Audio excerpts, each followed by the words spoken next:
Hello, welcome to the channel Why Stories. Enjoy watching. Life's hardships suddenly struck Sergio. Although calling what happened to him hardships would be too mild. In reality, it was a sentence. A dead sentence. For Sergio, the scene when he and Marina sat hand in hand in the doctor's office was etched into his memory. Now, every day started with that image. The doctor, in a routine manner, as he probably had done 100 times before, announced, "Pancreatic cancer. Stage 4. Inoperable." To the standard question in such cases, "How much time do I have left?" came the standard answer. "It depends on many factors, it's hard to make a prognosis now." And again, after a pause, assuming the patient wouldn't relent easily, the doctor specified, "Maybe 3 months, 6 months, a year, 2. 10% of patients with your diagnosis survive more than 5 years. In any case, the help could only be palliative, which means a strict diet, chemotherapy, and, in the end, hospice care if there are available spots." Marina clung to Sergio's hand so tightly as if it were her own diagnosis. And Sergio understood that he would probably do the same if he were in her place. Living alongside a dying person, knowing you can't help them, is only slightly better than dying yourself. At home, Sergio did his best to reassure his wife. He caressed her head, kissed her tear-soaked cheeks, and in response to all the rhetorical questions like "What have we done to offend God?" and "Why did this happen to us of all people?" he replied that it just happened, and who were they to judge God? Besides, it didn't just happen to them that day, but also to 10 million other unfortunate souls worldwide. That's the annual statistic that usually goes unnoticed until you find yourself on that list.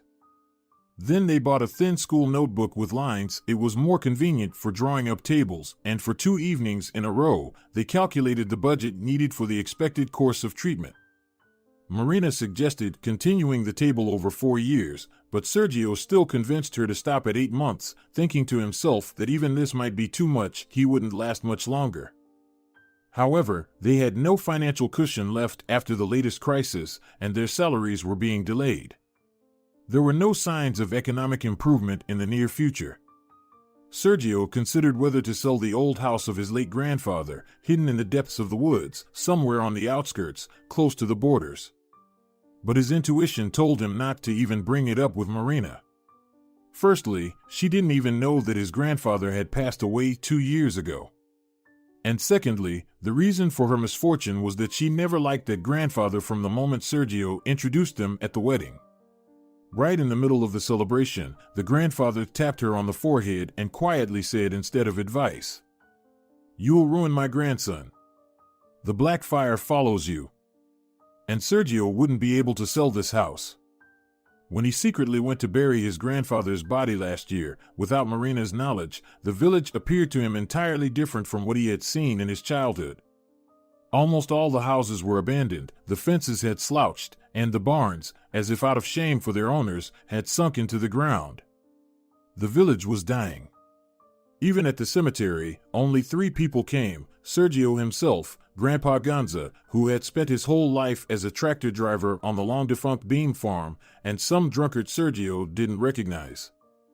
As later became clear during the memorial, this drunkard turned out to be none other than the former director of the local club, who had spent many years trying to defend his cultural center for the sake of the village's so-called revival, but eventually succumbed to the pressure first from profiteers who arranged cheap action movies in the club, and then from a historical process, in which there was no place for a village with the strange and a bit offensive name Goofs. However, plans are one thing, and reality turned out to be quite different from the intended scenario. Expenses at the beginning weren't as significant. Except for the bribes they had to give to the doctors, they only had to splurge on medicine, a steamer, a stack of absorbent diapers prepared in advance, and a bucket with a seat for those gloomy times when Sergio wouldn't be able to make it to the bathroom himself. All of this looked as depressing as buying soap in a perfumery department for greasing the loop that slowly tightened around Sergio's neck. Soon they crossed out all these items from their list, stashed the bucket with diapers away from sight, and in the evenings, they simply played checkers without talking much. Only about new movies and, just once, about a book that Marina had suddenly decided to read. "Have you ever read Solzhenitsyn?" she asked one day. "The Gulag Archipelago." "I had to in college," Sergio replied. "How about Cancer Ward?" she enthusiastically inquired. "No, never got around to it." "You should. I'm reading it now." "Found the time, huh?" Sergio was surprised. "Well, just the title is scary. But it's about love and stuff." "Did you know Solzhenitsyn had cancer too?" "I did." "And then he cured himself?" "I think it's not quite like that. I know what the novel is about." "Did you read about the etched route there?" "Well, it's just a plot device. Solzhenitsyn himself was treated quite traditionally in a hospital. But there are cases of self-healing, right?" Marina persisted. "I suppose so, yes," Sergio calmly agreed. "1 person in 10 million patients, and not with stage 4, Marina." "But I feel this way," his wife sounded embarrassed. "There's still hope." "Of course, Mari, where would we be without hope?" "Oh, Sergio," his wife sighed, "you don't mind if I go see Matilda now? You won't miss me too much?" "Go ahead, of course. Why are you even asking? I'll watch a movie, then take Wolf for a walk. Everything's fine." Wolf was the name of their dog. Dark, with a silvery sheen, a mongrel, but very clever. He had been living with them for 5 years. As soon as Sergio pronounced his name, Wolf immediately perked up his ears and wagged his tail. It all started with these trips to Matilda's. At first, she went to see her once a week, then every 3 days, and 2 months after her husband fell ill, she was going every day. Sergio understood that most of these visits had nothing to do with Matilda, but he couldn't bring himself to even check it with a phone call. What was there for him to worry about the strength of their family bonds when he had already stepped 1 foot beyond the border of life? But even contemplating it hypothetically was still painful. He was watching turning left from the elevator with Pierre Richard, and tears were rolling down his cheeks onto the pillow. And it wasn't from laughter, but from some internal cork that wouldn't allow them to flow deep into his heart. It wasn't sadness, not resentment, not regret, but a complete emotional collapse, making his consciousness feel fuzzy. He could play checkers well, calculate 5-digit numbers in his mind, and recite poems he seemed to have long forgotten. But simply thinking about life, about Marina, about himself, and where it was all heading, was too much to bear. After shedding all his pain for the day, Sergio washed up, examining his gaunt, yellowish face in the mirror. He called Wolf and went out with him for an evening walk. The June sky burned in the west with a golden-red sunset. The matte silver of the clouds was tinged with melting blue, and the first stars were already pulsating through the expanse of the universe. And in this galaxy, no one had any concern for Sergio, Marina, or a suspicious Wolf.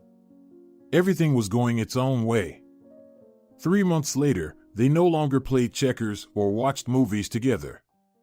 Marina went around looking gloomy and pensive, as if she wanted to say something to Sergio but couldn't muster the courage. She never finished reading Cancer Ward. Instead, she began studying fashion magazines and trying various diets, convincing herself that she had gained too much weight lately. The steamer came in handy, and the menu became more diverse. The nausea, which Sergio had started to get used to, receded, only occasionally making its presence known. Marina was now at home less than during her assumed visits to their mutual friend, at hair salons, and at nail parlors. Most of the budget was now spent on these outings, along with exotic products like miraculous teas and dietary supplements. However, Marina did manage to get rights on disability benefits for Sergio, making it easier to buy certain medications and saving money. Taking advantage of his temporary improvement in health, Sergio began driving his old Mazda out of town with Wolf. On the way there and back, he occasionally picked up passengers as a taxi driver. He stashed his earnings in the glove compartment, trying not to spend it extravagantly. He didn't tell Marina anything about it. The forest was beautiful.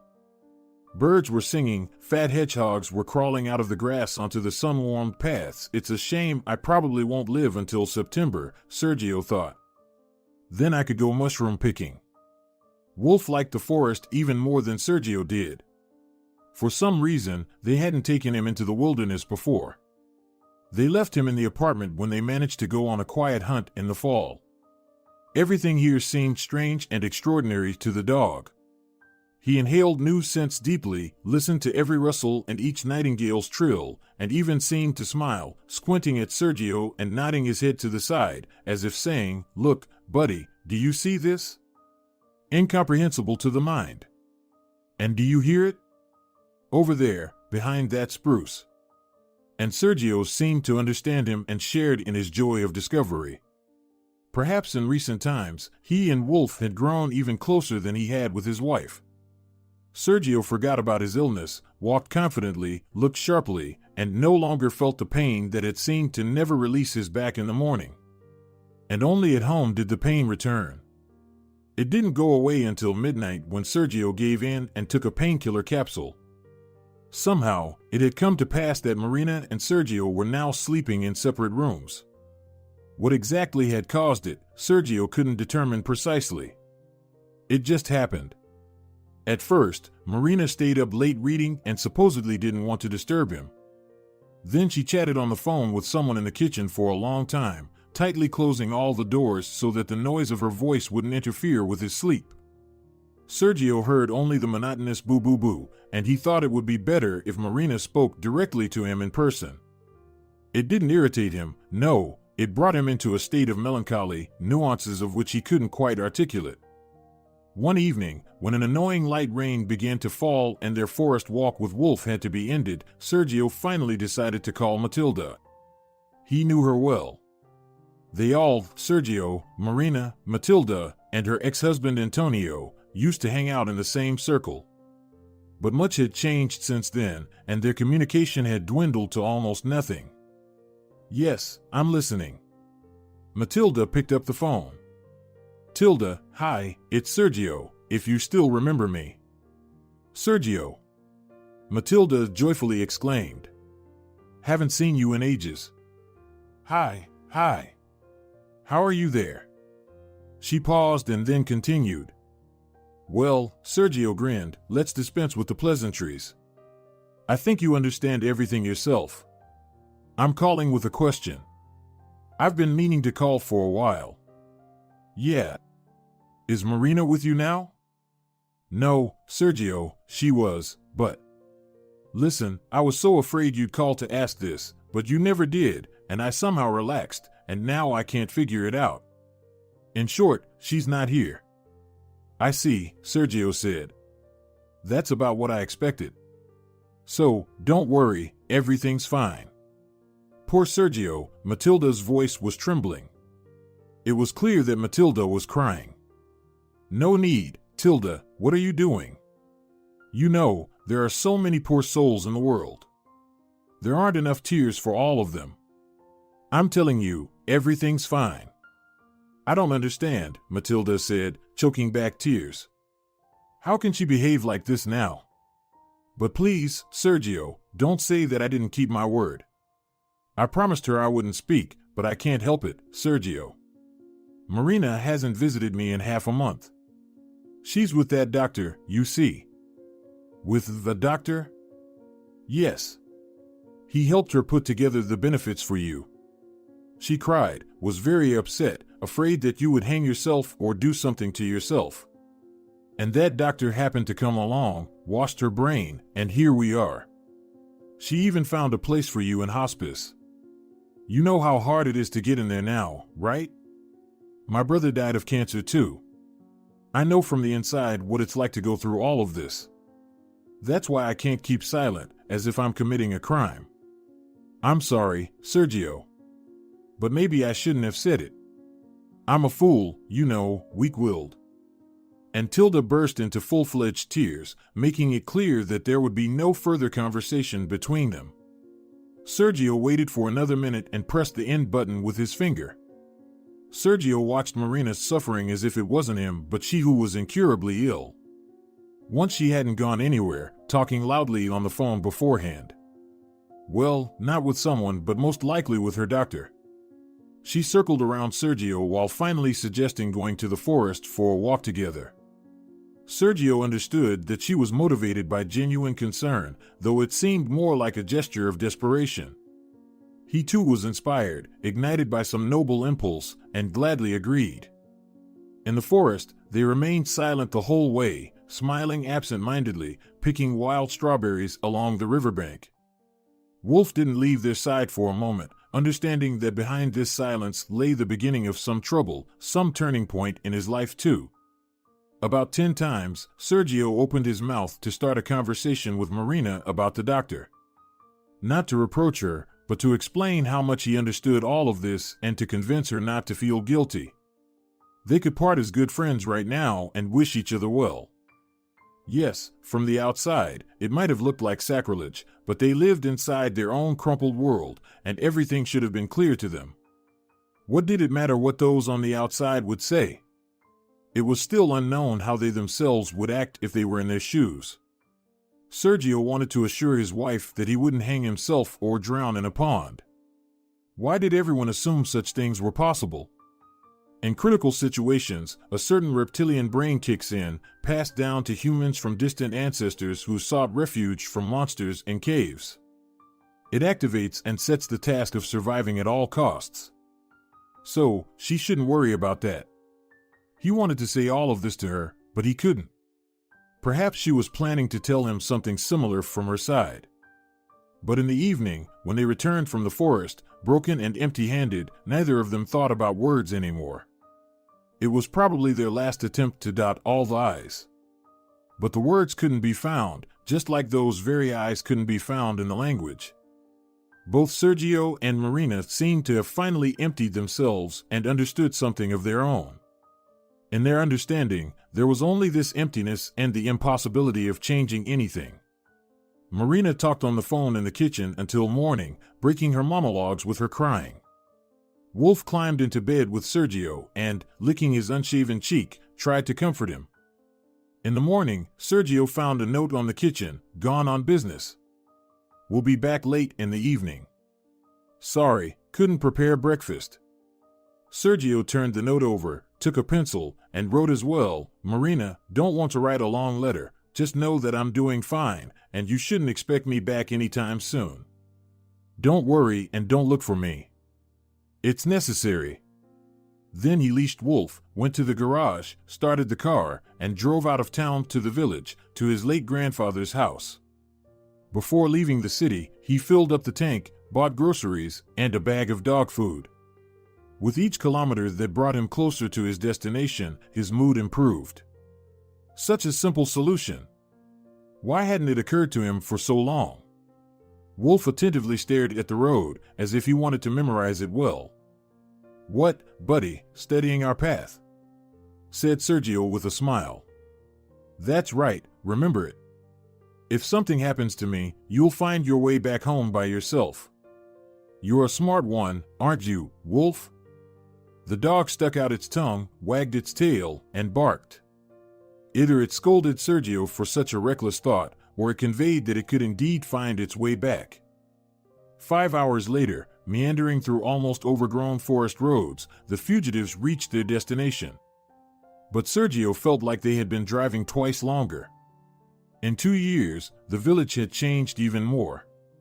Only his grandfather's house still looked fairly sturdy, despite no one heating it during the winter. Only the skeletons and foundations of neighboring buildings remained. Only the swallows crisscrossed the sky, refusing to find another village for their nests. Not a single living soul around. Sergio retrieved an equally rusty key from under a barrel and unlocked the creaking door to the porch. A thick wave of mustiness and the smell of rotting wood hit his face. Wolf stood on the porch, bowing his head low and sniffing. He hesitated to go inside. "Come on," encouraged him Sergio. "This is a good house. It's yours for a while now, too. Don't be afraid. Let's go." The dog took a few uncertain steps and followed his owner inside. Everything inside was just as Sergio had left it after his grandfather's memorial 2 years ago. Even the bottles, plates, and crystal glasses were in their places. None of the city stalkers prowling around abandoned houses had made it here yet. Or they didn't find it interesting. Faded Santa Claus on the calendar still hung on the wall with the words Happy New Year. For some reason, his grandfather crossed out days on it, circled others. Those must have been important dates for him. All the marks stopped at September 18th. Sergio went to the well, replaced the old, worn-out bucket with a relatively new one, and drew water. The water was clear, slightly sweet to taste. It had always been like this here, possibly because of the nearby swamps. Inside the house, Sergio washed all the dirty dishes. He filled a large bowl with dog food for Wolf and poured some water into another bowl for him to drink. Wolf just sniffed it but didn't eat. The sudden changes stressed the animal. But it would get used to it. Sergio himself didn't feel like eating either. It wouldn't hurt to start the stove. In about 3 days, all the mustiness should be gone if everything was done properly. Then he could relax and reconsider his unclear plans once more. In the closets, they found a lot of clothing and bedding. It smelled awful, but that could be fixed too. Approximately estimating the extent of the upcoming life arrangements, Sergio decided to take a walk. At least reach Grandpa Gonza's. Wolf began to gradually settle in. He no longer clung to the legs, but ran far from the owner, exploring the area. Grandpa Gonza's house turned out to be empty. There wasn't even a lock on the door. When Sergio went inside, he immediately realized he wouldn't find the village's tractor driver Grandpa. He wasn't there, just like anyone else, except for him and Wolf. On his way to the club, Sergio walked with a clear understanding that he wouldn't meet the drunk director either. It's all so sad. People have gone, as if they had never been here, no messages, no mournful songs, nothing. They melted away like spring snow, flowed away like streams, leaving only fragments of memory, withered and tangled, like pictures from a half-forgotten dream. Sergio sighed heavily. And suddenly he heard, up ahead, behind the road's turn, Wolf barking. Sergio quickened his pace, emerged from behind the trees, and saw someone bending down, digging through the wreckage of the destroyed club, paying no attention to the barking dog. Approaching even closer, he couldn't believe his eyes. "Grandma Sarah!" he exclaimed. "Wolf, quiet. Come to me." The dog fell silent and, running up to his owner, sat down at his feet. The woman straightened her back, turned around, and squinted as she looked at Sergio. "Look what the cat dragged in," she said loudly. "Oleska?" "Of course. And I'm the one and only Grandma Sarah. Who else did you expect to meet here?" Everyone in this village knew Grandma Sarah well. Her house stood far away, on the outskirts, right by the swamps.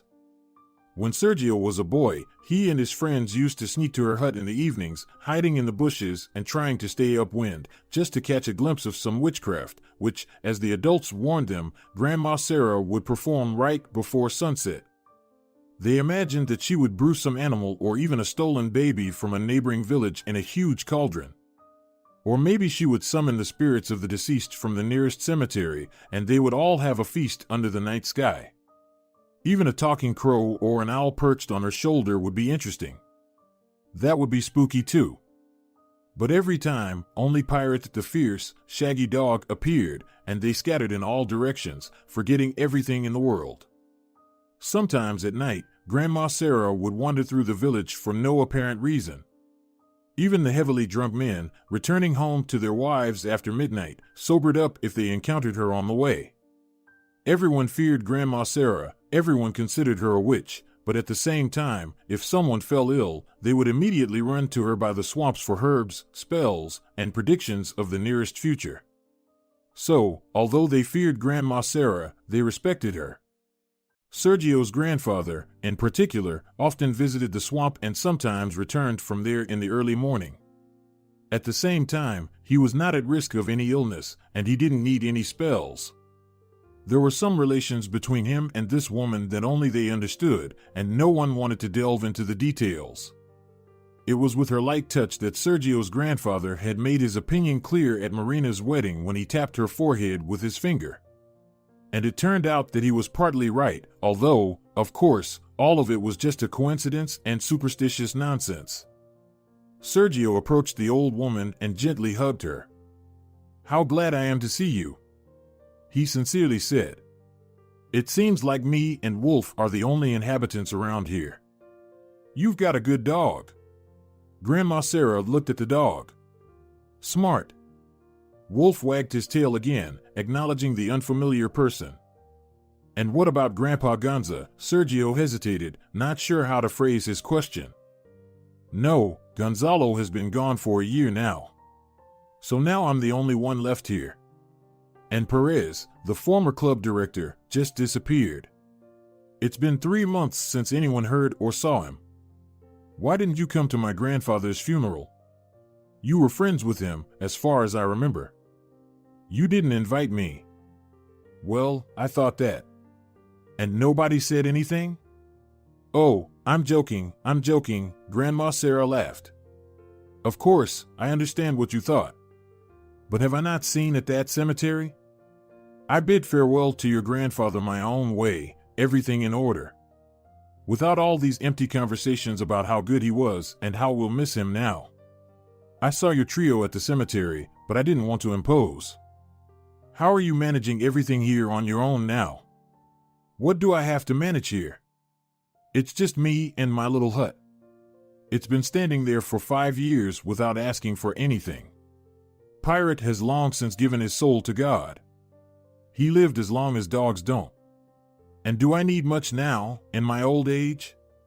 Looks like you didn't handle your affairs too well." Grandma Sarah took Sergio's hand and looked into his eyes in a special way. "I told your grandfather," she began again, "that this wife would bring grief to his grandson. Then I called you to the village to fix everything. I promised your grandfather that when death came to take him away." "Fix what?" Sergio said fearfully and instinctively pulled his hand away. "Extinguish the black flame that corrodes your insides. Cancer, I think that's what you call it." "Who told you?" Sergio's question sounded silly. "The one who told me, you, Sergio, are not familiar with, and you probably won't want to get acquainted with. Do you remember where my house is in the swamp? When you get used to the house, when you put your mind in order, then come to me together. Stay for a day or two. We have a long and complicated task ahead of us, but there's a glimmer of light at the end of the path. I think I'll be able to fulfill your grandfather's last will. Just don't delay it. When you see the fog creeping in outside, head for the swamp. My days are numbered too. Not much time left." But the fog had only clouded Sergio's mind. He struggled to find meaning in the old woman's words, as if he had returned to his childhood, only this time he had witnessed a witch's spell at sunset. When the fog finally cleared, Grandma Sarah had disappeared without a trace. Wolf looked at him, sticking out his tongue and panting heavily. "Did you see that?" Sergio asked the dog. The dog made a slight head movement, as if indicating towards the swamp, then turned 3 times counterclockwise and trotted back towards the house, occasionally stopping and looking back at Sergio frozen in place. He sighed and finally followed the dog. After 3 days, the room and the pantry had indeed aired out completely. Sergio had heated the stove twice, first cleaning the chimney with a rag soaked in gasoline. Sparks crackled all around. Sergio even got scared that a fire might break out in some of the neighboring house ruins, but everything turned out fine. Lately, he had hardly been eating, fearing that he would feel nauseous again. And his appetite still hadn't returned. However, he found himself with unexpected strength, and he didn't feel tired by the end of the day. Wolf also seemed to enjoy their new life in the village. He liked it here. He explored every nook and cranny, climbed into all the gaps that were only accessible to him, as if searching for something long lost in this wilderness. Thinking back to his somewhat unbelievable encounter with Grandma Sarah, Sergio felt his desire to visit the old acquaintance grow with each passing day. Could she have simply been a figment of his imagination? Who knows how his disease might manifest itself in its final stages?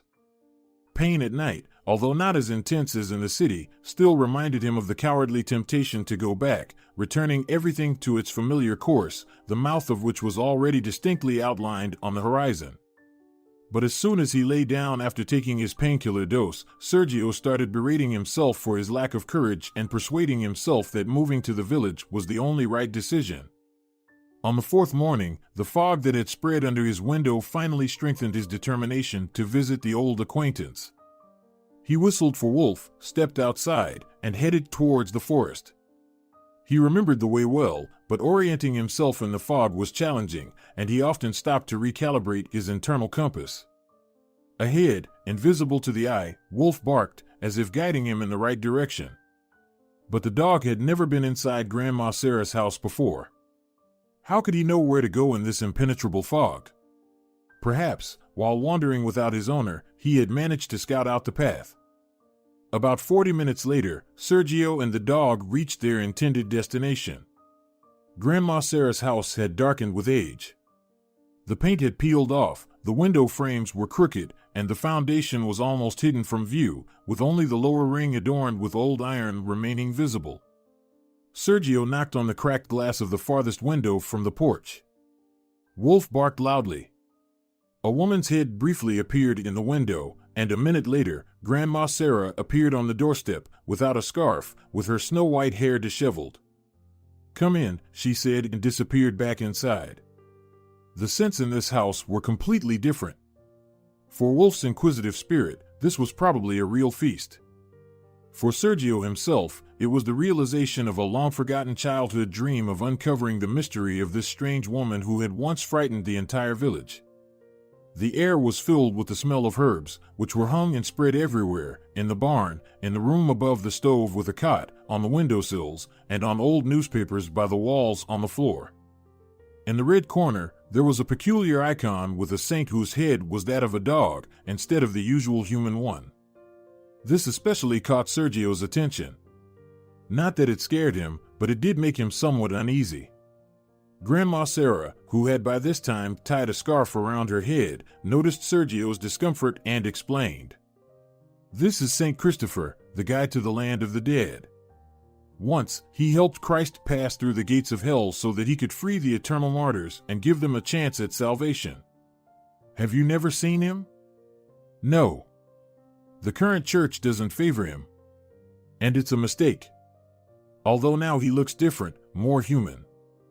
Wolf also gazed at the icon attentively, but there were no questions in his eyes. Perhaps he accepted this fact as a matter of course. However, another character had caught his interest. A crow, as black as pitch, perched on a small pole in the opposite corner, comically scratching its head with a large, shiny beak. Wolf barked, and the crow looked at him in surprise, retracting its paw from under its wing and responding with an identical bark. Wolf looked at Sergio. This time, it seemed he had questions. Grandma Sarah chuckled. "This is pitch black," she said. "Pirate taught him to bark. Sometimes, he reminds me of words I start to forget. There's no one to talk to now." "I see," a mesmerized Sergio replied. As for the crow, they had been right in his childhood after all. "And now, you have something to do," Grandma Sarah abruptly changed the subject. "I have a bathhouse behind the house. I only use it for drying herbs now. I haven't heated it in a long time. I don't need that much water anymore. But you should find the strength and get some firewood. There's a spring to the right behind the bush when you go back on the path you came. Heat it up nicely and steam yourself so that all your pores open up. Don't spare the heat. We're not in a hurry today. Tomorrow, when you wake up, we'll go to the swamp." "Why go to the swamp?" "We'll be looking for a particular herb called ledum." "Ledum." Pitch Black repeated loudly after his owner. Sergio jumped. Wolf looked at him again with a questioning look. "Go," Grandma Sarah waved her hand. "We'll have a little chat here with your little dog. You see, he has so many questions. Haven't you visited your grandfather's grave yet?" Not yet. I've been busy with the house. Well, that's the right thing to do. Go in 4 days. By then, another reason will arise. What reason? A direct one, Grandma Sarah said pensively and crossed herself, looking at the icon. Honestly, Grandma Sarah, you're scaring me, Sergio admitted. Then don't be scared, the old woman looked into his eyes. Conserve your strength. The most interesting part is still ahead. Indeed, Sergio thought. It would have been better not to start this topic. He stepped into the porch, took 2 buckets, and headed for the spring. Wolf obediently trotted along. The fog outside had dissipated, revealing the wild beauty of the forest, with the western edge gradually transitioning into the expanse of swampy marshes. The sky appeared high and richly blue. The day promised to be fine. At least, Sergio no longer doubted the reality of Grandma Sarah. He simply attributed her mysterious words to her character. Perhaps, all fortune-tellers and witches were supposed to talk like that. Besides, the bathhouse would be useful for him in any case. Unlike the old hut, his grandfather's house had completely fallen apart and was unsuitable for its original purpose. Work had been grueling, but the trip to the spring turned out to be short. By noon, Sergio had stoked the stone-clad fireplace, found a pine broom in the anteroom, and joyfully whipped himself on the sides, feeling the heat penetrate into the depths of his weary body. Doctors had strictly forbidden all procedures involving excessive heat, and he wasn't even supposed to stay in the sun for too long. But caring about such trivialities seemed inappropriate to him now. Everything in his life had gone awry. Towards the end of the procedure, Grandma Sarah's voice echoed from the anteroom. Don't overdo it, Sergio. That's enough. Wrap the lower part with a towel, but don't get dressed. Just come into the house like that. Sergio did as instructed by the old woman. This time, she didn't let Wolf into the house. During the time Sergio was steaming in the bath, she must have actually had a conversation with the dog because now he obeyed her just as unquestioningly as Sergio did. The scents in the house became richer and sharper. Steam emanated from a large cast-iron cauldron, and most of the new aromas came from it. Grandma Sarah seated Sergio on a stool right in front of the fireplace, and she placed a plastic basin filled with warm, reddish water under his feet. Swinging a bundle of herbs like a fan, the woman stood behind Sergio and placed her left hand on his crown. Sergio's body, which had cooled down slightly, began to fill with warmth again. His scalp tingled, and soon this tickling sensation reached his very core, spreading outwards as if transcending the limits of his physical shell. Grandma Sarah muttered some words in an unfamiliar language that Sergio couldn't comprehend. He only managed to discern forest, eating, and am.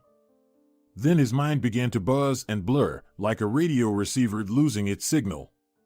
Separate frames from his past flickered before his eyes. There was his lively mother, laughing while looking at something through the window. The very first day at his grandfather's in the village. How old was Sergio then? 4 or 5 years old. Warm, rough hands of his grandfather, his mother's laughter again. And a magpie perched on the windowsill. Then they scattered through the forest in the thickening darkness, full of daring mixed with fear, settling somewhere deep inside his abdomen, urging faster and faster until they culminated in a bright flash of light. Sergio came to himself only in the morning. He was lying on the stove, covered not with a blanket but with a pile of herbs and dry sunflower petals, or so it seemed to him. The sun had risen above the pine trees and shone directly into his eyes through the window. He was without clothes, not even a towel. The evening pain, which was mitigated solely by painkillers, had passed him by. Now he felt only a slight tingling at the base of his spine, as happens when a wound begins to heal. He got up carefully and gently descended from the stove. Wolf was already waiting for him downstairs, wagging his entire body with joy. His clothes were laid out on the bench. Sergio quickly dressed, and as he did, a familiar voice came from the threshold of the adjacent room. Grandma Sarah stood there with her hands crossed on her chest. "Well, that's good," she said. "Have some tea, and then we'll get ready to go. Cawed. Cawed the crow in agreement, this time in its own, bird-like language. When they stood on the edge of the swamp, uncertainty gripped Sergio once again. The scene before him was quite intimidating. Could you even walk through this marsh at all? Sergio was about to ask why they needed to bring him along for this let-him expedition, but he remained silent. He carried a load on his back. Before the trip, Grandma Sarah had piled a bundle of straw on him, not too heavy but quite bulky. He didn't inquire about the purpose of the straw in the swamp either. With knee-high rubber boots and long sticks in their hands, they set out on their way. Wolf had been ordered to stay home and guard the chickens. Sergio couldn't remember when he had last eaten properly, and it was amazing that he didn't feel weaker from this unexpected fasting. The bitter, pungent brew he had drunk in the morning somehow strengthened him. Is it a long walk? Sergio asked his first question after half an hour. Are you tired already? Grandma Sarah, walking ahead, looked back at him. No, Sergio shrugged, I just haven't dared to ask you anything. Ask, why play in silence? It's more fun that way.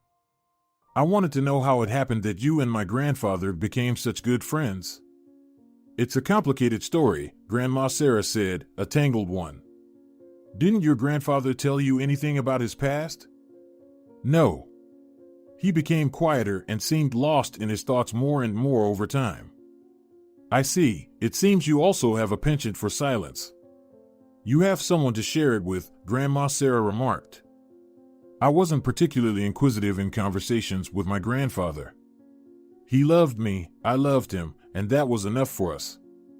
You know you're part Jewish, right? So, in our forests, the old woman began, cautiously feeling her way with the staff along a path known only to her. The men were partisans during the war.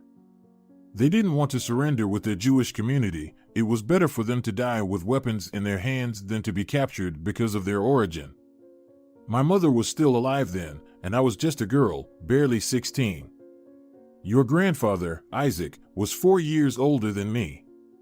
He lived not in our village but in the neighboring one, 10 miles away on the other side of the swamp.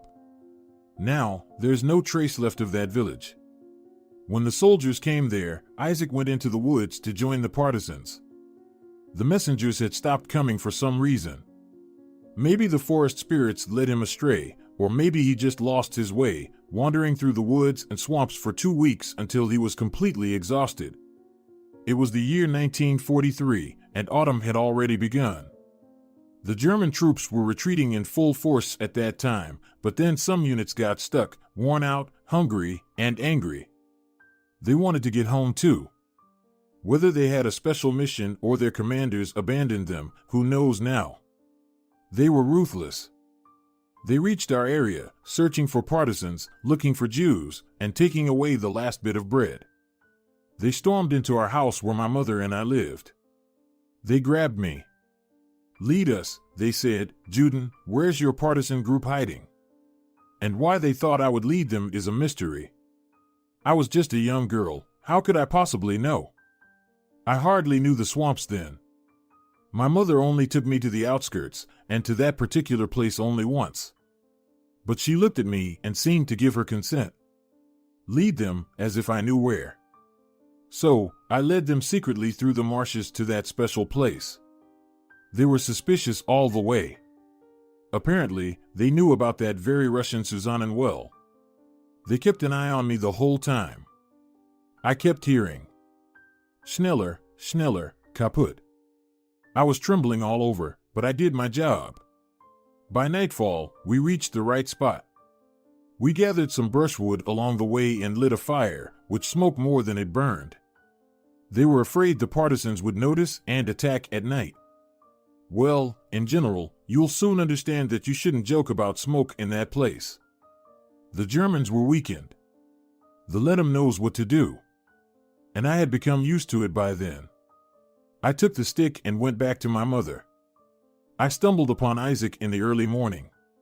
He was completely exhausted in the middle of the swamp, standing there like a tree. He didn't even remember how he ended up there. I led him back to our village, although the Germans had burned down the neighboring one along with all the poor Jews. So, he stayed with us. Temporarily. And what happened to the Germans in the swamps? Sergio inquired. Why worry about them? Although, of course, not all of them came there willingly. As planned, they all disappeared to hell. Without an experienced guide, there's no way back from there. My grandfather never told me about this. At first, our people didn't really accept him, Grandma Sarah continued. The partisans from the forests never returned to the village either. In the swamps, whether you were German or a local, you all looked the same. Maybe the villagers thought Isaac was somehow involved with them. But he wasn't, he barely survived himself. That's how we became friends. I suppose he felt guilty for not having fought the Fritz with them. He was quite skilled in his village. He even became the village chairman in '42, despite his reluctance. No one opposed the chairman because they understood that without him, no one would manage the remaining machinery. The men who returned from the war were suspicious of people like Isaac. They judged him by their frontline measure. It took many years for attitudes to soften. Isaac didn't seek friendship from anyone. He was proud. At one point, he moved to the city, found a woman for himself, and they even had a child together, your mother. But something went wrong between them, and they separated, so he returned. However, he never severed ties with his ex-wife or daughter. He had a good and just heart. Now, here we are at the spot. Look. They reached a small hill, the top of which was flat and perfectly level. It was surrounded by low bushes on 3 sides, all adorned with clusters of white blossoms. A pungent, slightly sweet aroma, reminiscent of fermented wine, wafted from them. Is this the ledum? Sergio asked. That's it, the old woman nodded. Spread the straw around it. Together, they spread the entire pile of straw on the ground in a semicircle, and Grandma Sarah set it on fire. Thick plumes of smoke began to cover the horizon. The scent of the smoldering ledum became even sharper and denser, and Sergio's head began to feel slightly hazy. Now, keep your eyes peeled, Grandma Sarah said. Look beyond the smoke. What am I looking for? As soon as you notice 2 red dots, keep your eyes on them. Don't be afraid, just look at them. They will start getting closer, and you stay right where you are. What dots are you talking about? The swamp snake will come because of the scent. A snake? Exclaimed Sergio. What snake? You'll see for yourself, she said, grabbing his shoulders from behind. I'll be right here, don't be afraid. Watch carefully. The main thing is not to take your eyes off them. All right, Sergio agreed. But his voice sounded as if it were coming from the side, as if someone else were speaking, not him. The wall of smoke that had already blocked the sun began to quiver and spiral, and in those rapidly twisting spirals, 2 bright red dots flickered. They were approaching rapidly, changing their position from left to right and from top to bottom. Sergio stared at them without blinking, and when the lights were right in front of him, he saw the snake itself. It was its eyes. The creature itself appeared before him in all its colossal glory, greenish-brown, with glowing scales along its flat, horned head. The snake hovered above him and then, in an elusive moment, coiled around Sergio's body in rings. It twisted around him, sometimes shrinking, then expanding in size, and it squeezed harder and harder, as if in a vice. The heat became unbearable. Sergio couldn't take a breath anymore, realizing in horror that it was the end. He tried to turn his head to see Grandma Sarah standing behind him, but that had become impossible too. He wanted to scream from the excruciating pain that pierced him. And then he woke up. He was lying on the same stove in Grandma Sarah's house, his head covered with herbs and sunflower petals. What had just happened? Was it a dream? They had indeed gone to the swamp, and the snake was real. The wall of smoke that had hidden the horizon, all of it. Sergio crawled out from under the herbs and hopped off the stove. There was Wolf and his clothes on the bench. Soon, Grandma Sarah would come out of the neighboring room and say, "Well, have some tea, and we'll get ready to go." He got dressed and hesitated, looking at the curtain that separated the two adjacent rooms, then at Pitch Black, the raven, perched on its little stick. But the curtain remained motionless, and Pitch Black made no sound. Well, perhaps that's for the best. Sergio breathed a sigh of relief, walked into the hallway, rinsed his face with cold water from the sink, and descended from the porch into the yard with the dog. Outside, Grandma Sarah was scattering feed from a wooden bucket, and around her, 5 chickens busily pecked at the grains. "Good morning," Sergio said. "Good morning," the old woman greeted him quietly. Sergio looked at her attentively and was slightly taken aback. She had changed. Her face had become more gaunt and somewhat darker. Her eyes seemed to have faded, and her gaze was turned inward. Her once confident movements had become constrained and uneven. But Sergio didn't dare voice his observations or ask anything. Grandma Sarah smiled faintly and approached him. "Our adventures with you will end here," she said. "Now you need to go. The guest at your grandfather's house is already waiting for you." "What guest?" "The herald," Grandma Sarah said again in her mysterious manner. "Hurry, or he might leave. But wait for one more thing." "Hold on, I'll be right back." The old woman went into the house and returned a minute later with a small paper bag. "Here," she handed it to Sergio. "These are herbs. When you return to the city, brew them and drink it with your wife until it's finished." "Am I going back to the city?" Sergio was surprised. "That's for you to decide," Grandma Sarah said calmly. "Talk to the guest, and then make your decision. Just wait for 3 more days if you plan to leave. Take care of the house, get everything in order there, and don't forget to eat. How are you feeling?" It should have been Sergio asking Grandma Sarah that question, given her exhausted appearance.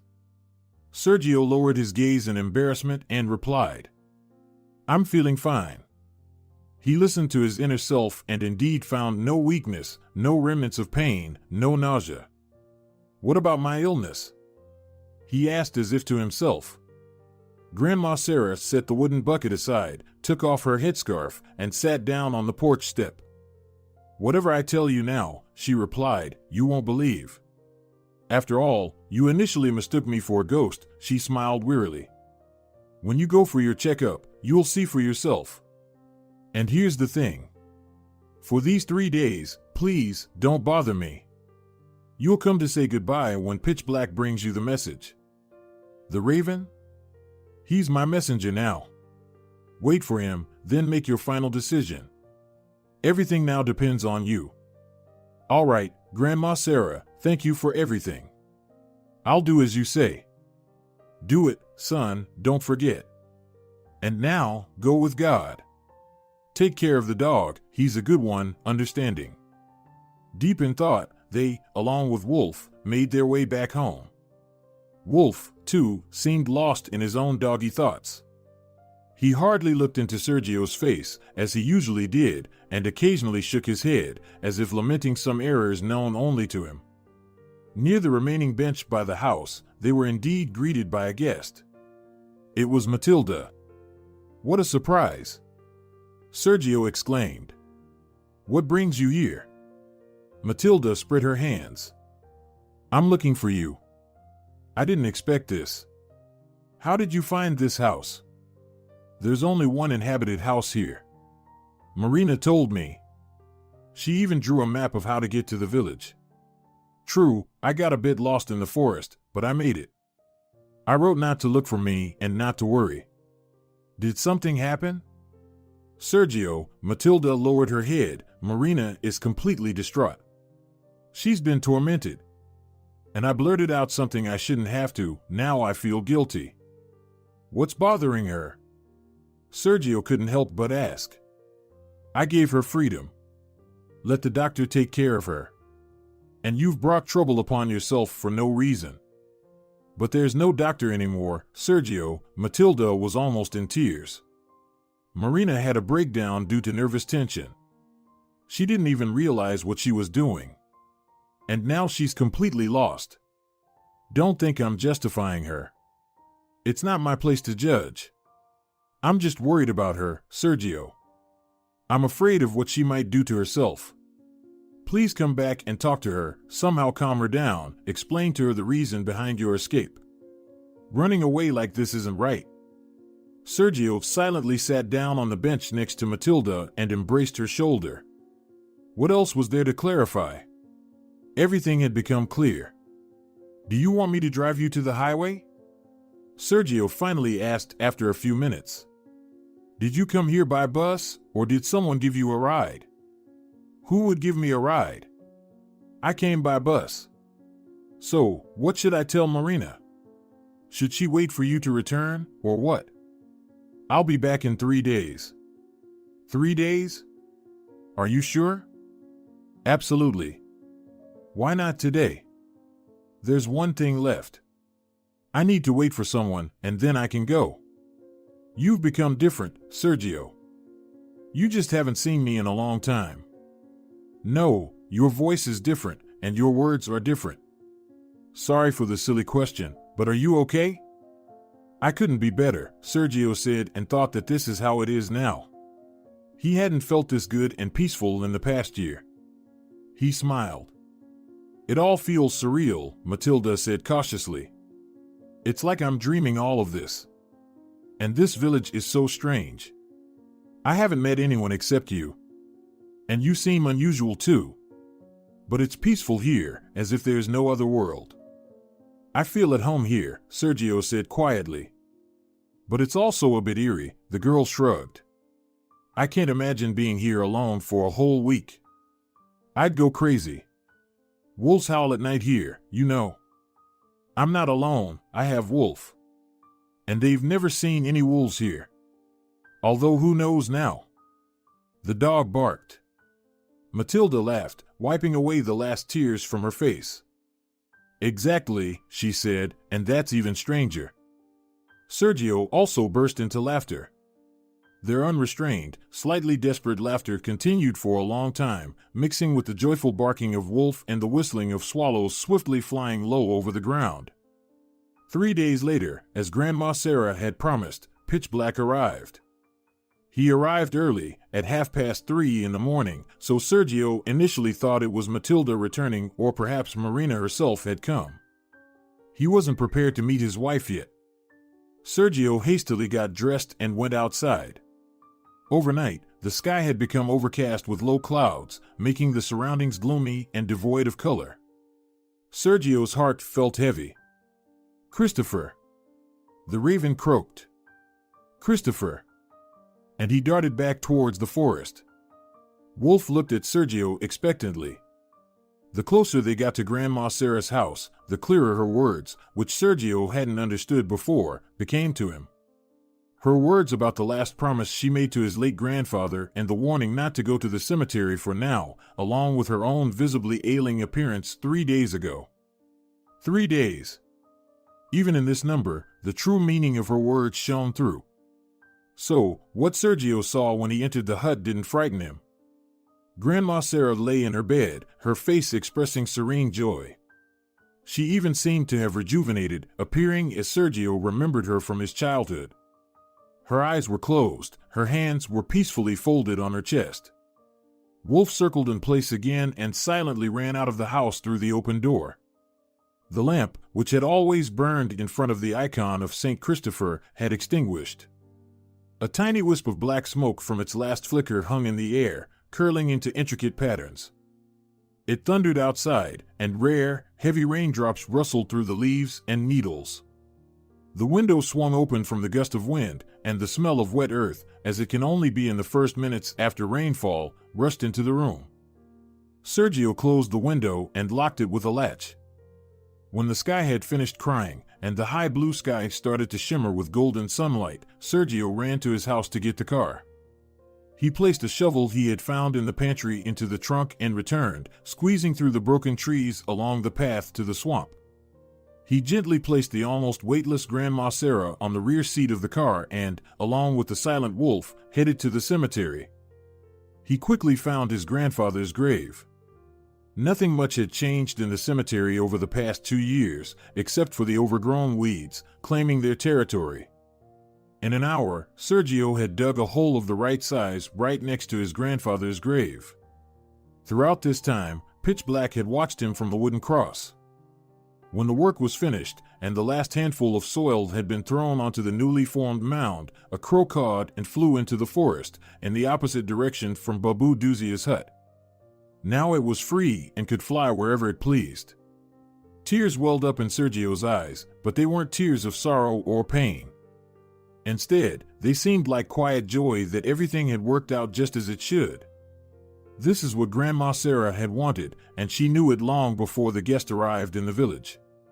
Life gives, and life doesn't take away. It continues to flow, offering people endless choices. Now Sergio had to make a decision. His journey was not yet complete. However, he already knew for sure what he needed to do to maintain the emerging harmony that was trying to include him in this unhurried flow of life. He deported 5 bewildered chickens from the chicken coop to the car. He couldn't leave them here at the mercy of fate. They, too, were one of the notes in this symphony of spheres. Sergio had no idea what to do with them in the city, but he would come up with something. It was a small matter for him now. And Marina, she would be surprised by these newcomers in their garage. Wolf reacted calmly to the birds, apparently having made friends with them during that time. The journey back to the city this time didn't seem as long. Under the clucking of the chickens and the happy barking of the dog, the group safely returned to where it all began. The city eagerly awaited its fugitives. Sergio's heart raced as he climbed the stairs to the 3rd floor and approached the door of his apartment. How long had he been in the village? A week? 10 days? More? All the tenses and dates were jumbled up in his head. What meaning did they have now? Perhaps he needed his grandfather's calendar to mark important dates. Life was starting anew. At this very moment, when he turned the key in the lock. Click, and new opportunities lay ahead. As Sergio stepped across the threshold, the familiar sense washed over him. Wolf, with joyful barking, darted from the hallway to the kitchen and back, returning with Marina. His wife looked disheveled, with a messy tangle of thick red hair, but it only made her more beautiful. She rushed into Sergio's embrace and burst into tears. "Forgive me, Sergio, forgive such an idiot," she blurted out. "You'll forgive me, won't you?" "Of course, Marina," Sergio replied, patting her head. "And you forgive me for running away without explaining anything to you. But it's all in the past now. Everything will be different. You'll see." A few days later, Sergio's doctor was baffled as he examined a patient who, just 4 months ago, had no chance at all. How is this possible, he wondered to himself. Obviously, there must have been some mix-up with the scans and tests. Yes, that must be it. If you're enjoying it as well, leave a like and subscribe.